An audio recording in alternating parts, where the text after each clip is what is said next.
안녕하십니까. 저는 종로구 대학로에 있는 서울대학교 의과대학 생리학교실의 교수 김성준입니다. 앞으로 7, 8번에 걸쳐서 우리 몸의 혈액순환 기능에 대해서 함께 공부하게 되었습니다. 지금 보시는 사진은 저희 서울의대 본관 건물 모습인데요. 오래되었지만 나름 역사가 있어 보이는 건물 멋지지요? 이런 현실 건물이나 강당에서 직접 여러분과 만나서 공부하는 것도 좋은 경험이고 또 저 또한 교수로서 강의 시간을 나름 즐기는 편입니다. 하지만 현실 상황은 그리 쾌적하진 않습니다. 많은 학생들 앞에서 교수는 뭔가 많이 설명하고 있지만 이 사진 속의 의과대 학생들처럼 대부분 각자 컴퓨터 화면을 보면서 귀만 열어놓고 있는 경우가 많습니다. 그런 면에서 우리가 이렇게 온라인 교육 도구를 통하여 공부하는 것도 조금만 생각을 바꾸면 또 큰 차이는 없지 않을까 그렇게 생각해 봅니다. 사실 이 사진의 강의실은 제가 1987년에 본과 1학년 강의를 듣던 바로 그 자리이기도 한데요. 그때 공부하던 생각이 납니다. 의과대학 공부에 대한 일반적인 이미지의 상징 중 하나지요. 인체 두개골 아래쪽을 본 그림인데 수많은 그런 구조물들, 약간만 들어가고 튀어나온 곳, 작은 구멍들 그 모두에 근육이 붙거나 신경이 지나가는 그런 곳들입니다. 복잡한 이름들이 있고 이걸 모두 외워서 시험 쳐야 한다는 압박감 때문에 사실 좀 매우 불행했던 그런 시기였습니다. 그렇지만 무조건 외우는 과목들 말고 생리학이 있었습니다. 일단 어떤 조건이나 자극에 대한 아주 다이나믹한 반응을 이야기하고 그것이 어떤 의미를 갖는지 알아보는 그런 내용이었습니다. 한마디로 스토리가 있는 것이었죠. 좀 더 풀어서 얘기하자면 왜 이런 반응이 나오며 어떤 자세한 기전이 깔려 있는지 그런 것에 대한 내용들이었습니다. 잘 이해하기만 한다면 이 그림처럼 죽은 개구리의 뒷다리만 움직이는 게 아니라 프랑켄슈타인 박사처럼 사람의 시체도 되살릴 수 있다는 그런 공상이 사실 또 근대 생리학에서 시작되기도 했습니다. 신경세포에 미세 전극을 조심스럽게 찔러 넣을 수 있으면 실제로 세포 수준의 전압 변화, 전기적 현상 중에 하나인 전압 변화를 측정하고 또 이 현상의 근본을 밝혀서 노벨상을 받기도 했던 그런 학자들에 대한 흥미진진한 이야기도 배울 수 있었습니다.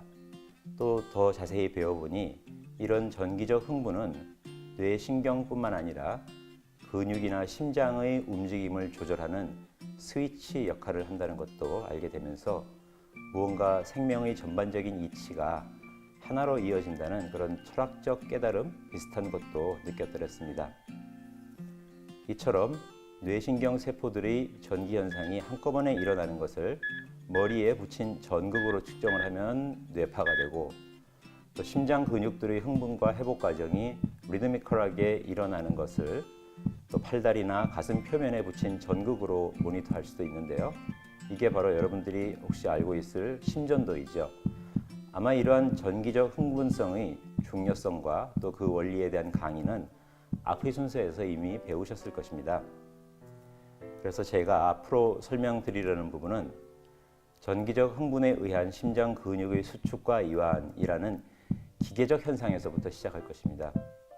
여기 이 사진의 아름다운 시계장치의 내부 구조와 심장의 형태를 함께 묶은 사진을 한번 보십시오. 이것처럼 심장의 조화로운 수축 이완이 어떤 의미를 가지는지 살펴보는 것만으로도 흥미진진한 경험이 될 것입니다. 하지만 심장의 박동 그 자체가 심혈관계의 목적은 아닙니다.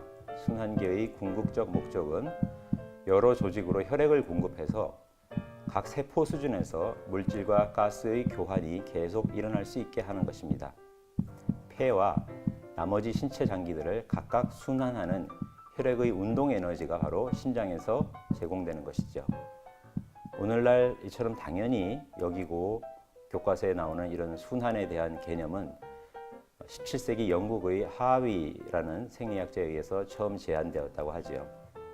하위 이전의 전통 생리학, 그러니까 갈렌의 학설에 따르면 동맥과 정맥은 각각 대기의 기운과 혈액의 기운을 조직으로 보내주기만 하는 별도의 관이었던 것으로 생각하였습니다. 그런데 하비는 동맥과 조직 그리고 정맥으로 연결되는 순환 이론을 제시하였습니다. 하지만 여전히 동맥과 정맥 사이가 어떻게 연결되어 있는지는 몰랐습니다. 그냥 어떻게 스며 나오고 스며 들어간다 라는 식으로 순환을 설명하였습니다. 그러다가 미세 구조를 볼 수 있는 현미경의 발달과 함께 C나 D에서처럼 비로소 이제 모든 혈관계는 세포들을 기반으로 하는 관의 연결망이라는 것이 이제 받아들여지게 됩니다.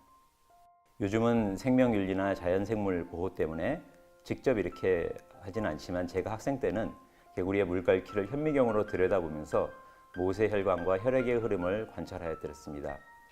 사실 그림 A처럼 맨눈으로 보면 혈관들은 중간에 끊어진 것 같습니다. 그러나 확대하고 또 더 확대하면 정말 수많은 모세혈관들의 연결을 알 수 있습니다. 모든 동물이 이런 수준의 미세혈관망을 갖고 있다고 생각해 보십시오. 정말 엄청난 밀도의 혈관 구조물이 몸속에 존재하겠죠. 물론 사람에서도 그렇습니다. 이 사진은 사실은 모세혈관보다도 더 큰 동맥이나 정맥만 남겨놓고 나머지 조직들은 모두 녹여버린 그런 상태의 인체의 모습입니다. 이걸 보면 웬만한 혈관만 남아있어도 우리 몸의 주요 형태가 거의 재현되는 것을 알 수 있습니다. 이런 면에서 한 가닥 관들이 돌아다니는 그런 단순한 순환이 아닐 것이라는 게 짐작되겠죠.